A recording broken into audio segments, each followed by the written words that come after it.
We've been staying on top of this historic moment in American history since the moment President Trump announced he gave the green light to strike Iran. The president claims Iran was working toward making a nuclear bomb, but his own intelligence community testified the opposite back in March.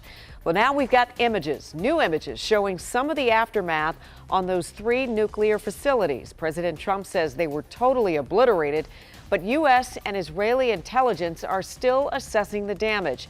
It is not clear whether or not Iran moved any of the country's enriched uranium. And tonight, the president is not ruling out a possible regime change in Iran. Willie James Inman has the latest tonight.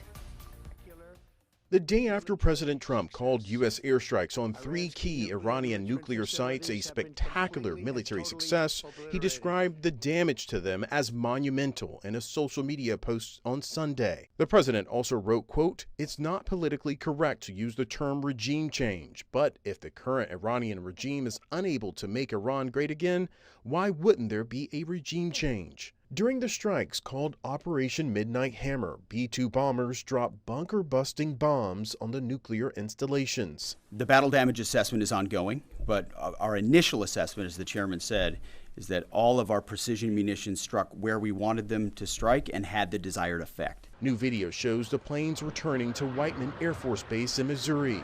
On Face the Nation, Secretary of State Marco Rubio warned Iran against making any retaliatory moves against the U.S. or its interests. We'll see what Iran decides to do. I think they should choose the route of peace. We've done everything. We have bent over backwards, okay, to create a deal with these people. On Capitol Hill, Republicans mostly welcomed President Trump's decision, while some Democrats said the commander-in-chief should have consulted Congress first. I'm always open to new intelligence, but the procedure should have been that Congress was briefed before we decided to enter war and that we actually had a vote on it. During an emergency Security Council session at the UN, Iran's ambassador said his country's military will decide the timing, nature, and scale of its response. Israel's ambassador called the U.S. move a righteous act that removed the greatest existential threat facing the free world.